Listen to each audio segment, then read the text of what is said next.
नमस्कार बंधू भगिनींनो, अविरत राजे बिरादार या यूट्यूब चॅनलमध्ये आपल्या सगळ्यांचे स्वागत आहे. आपल्या महाराष्ट्राचे एक मंत्री म्हणतात, अर्थात नितेश राणे.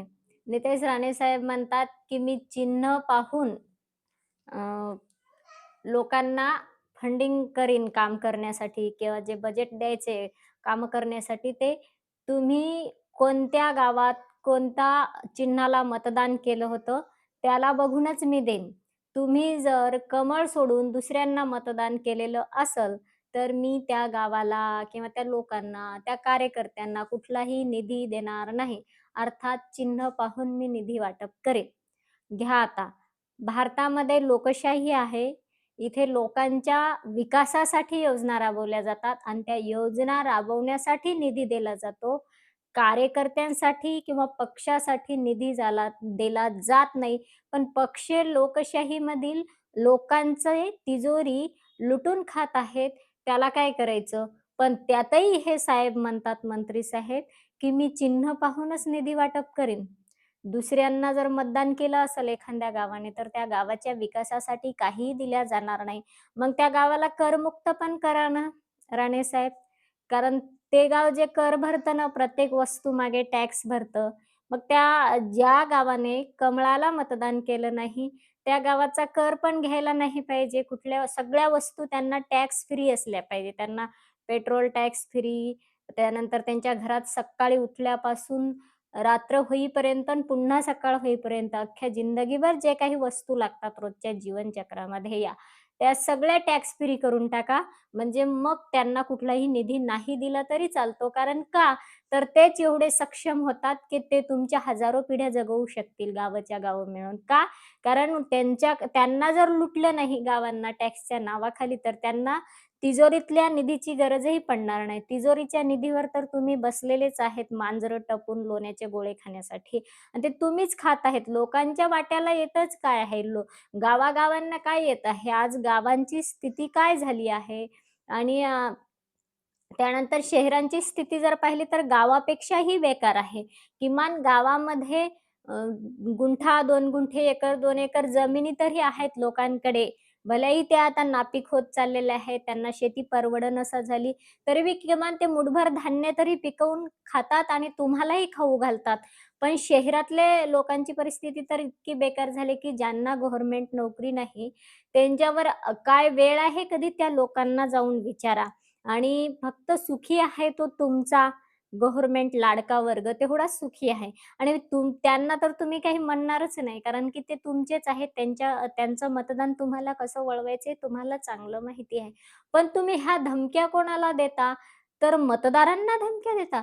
ज्यांच्या जीवावर तुम्ही आमदार होऊन मंत्रिपदापर्यंत गेलेत आणि त्या मतदारांना म्हणता आम्ही निधी पाहूनच मग हे चिन्ह पाहून निधी देऊ तुम्हाला. अच्छा. तर सगळं म्हणजे सर्वस्व आता पार्टीच झालं म्हणायचं ना, भारतीय जनता पार्टी. भारतीय जनता पार्टीला मतदान केलं तर ठीक, नाहीतर कोणत्याही गावाचा विकास केला जाणार नाही. असे काही दिवसाने बोर्ड लावणार तुम्ही, हे सांगायचं आहे ना तुम्हाला याच्यामधून. लावून टाका मग. भीती कोणाची आहे तुम्हाला? कारण वरपासून ते गल्लीपासून दिल्लीपर्यंत सगळी तुमचीच सत्ता आहे. त्याच्यामुळं कुणाची भीतीच नाही. गावात या. आता गावावरही गावकऱ्यांचा काही अधिकार राहिला नाही. सगळा तुमचाच अधिकार समजायचा ना. तर मग गावामध्ये या, गावाच्या बाहेर बोर्ड वेशीतच, की गावकऱ्यांनो कमळाला मतदान केलं तर ठीक, नाहीतर कुठलाही निधी ग्रामपंचायतला दिला जाणार नाही. सक्त असा बोर्ड लावा आणि जर इतरांना 1-2 मतदान पडलं इथून कमळाव्यतिरिक्त, तर तुमच्यावर कठोर कारवाई करण्यात येईल. असाही बोर्ड लावा.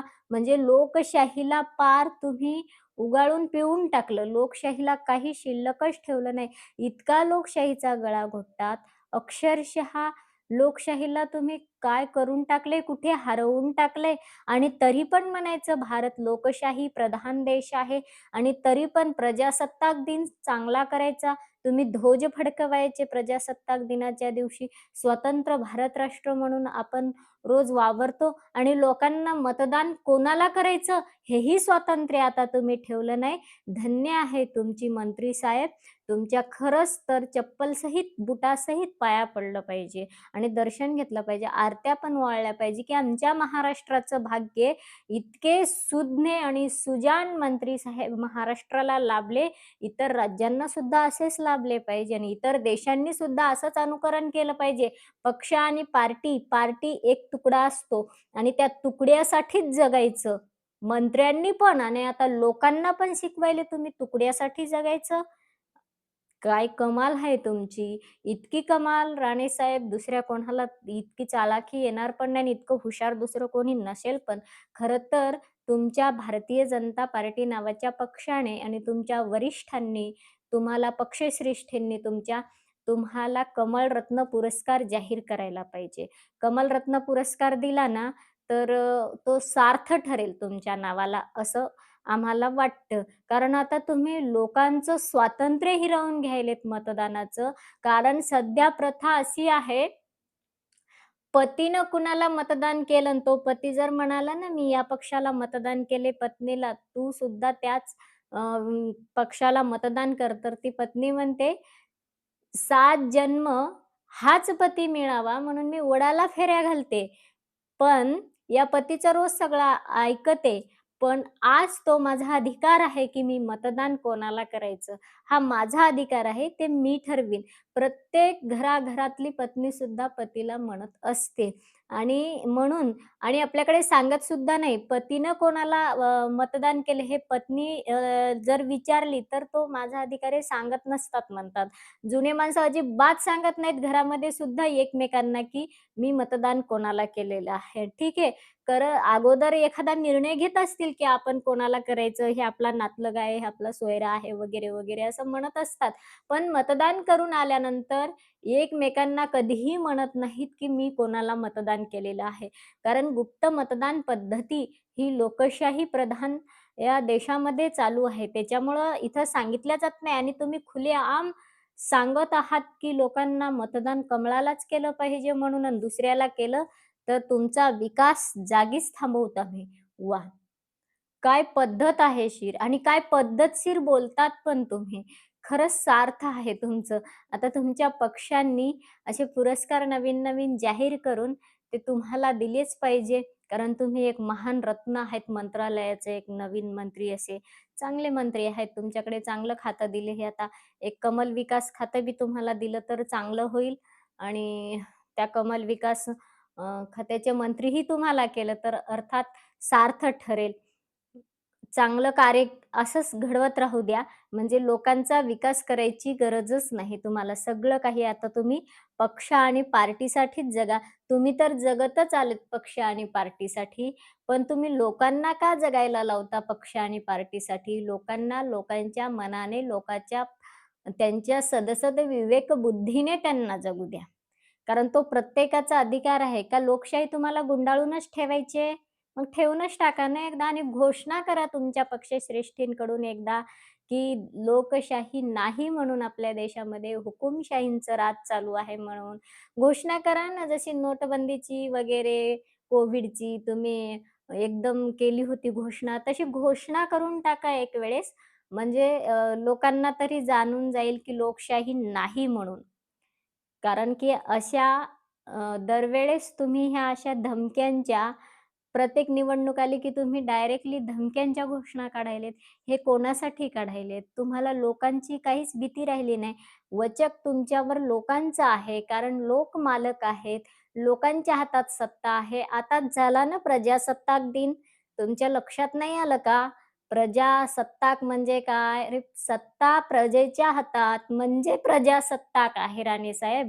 आणि तरी पण तुम्ही समजता की भाजपच्या हातात सत्ता आणि भाजपनी जर सांगितलं, की कमळालाच मतदान करा, तर लोकांनी कमळालाच केलं पाहिजे. तुम्हाला 10 दिवसाचे प्रचारासाठी दिलेले असतात.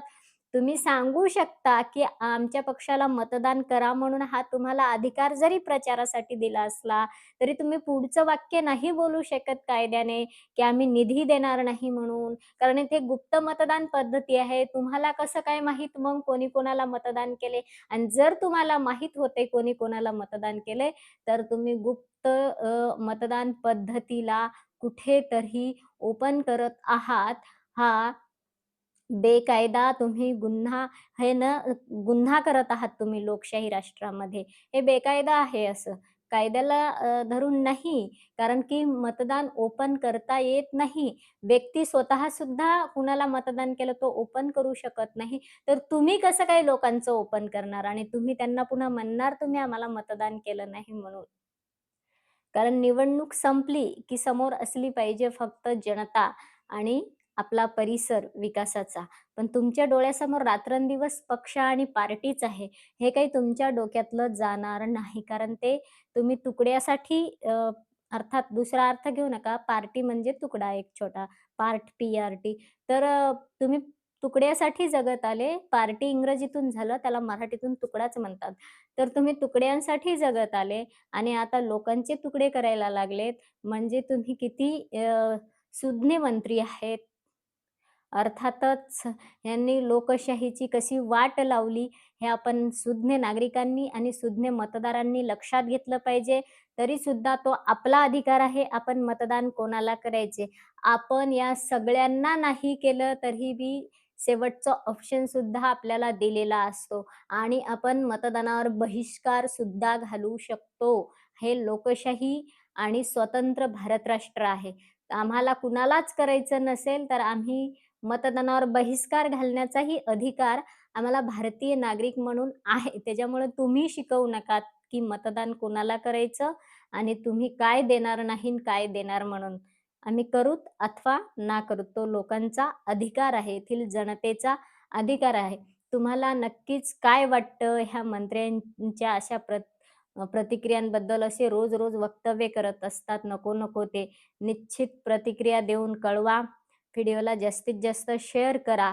कारण लोकशाही प्रधान देशामध्ये हे कसे उल्लू बनवत आहेत लोकांना, त्यासाठी आपले डोळे उघडलेच पाहिजे. व्हिडिओला लाईक करा, सबस्क्राईब करायला विसरू नका. हाईप करा. जय हिंद, जय महाराष्ट्र.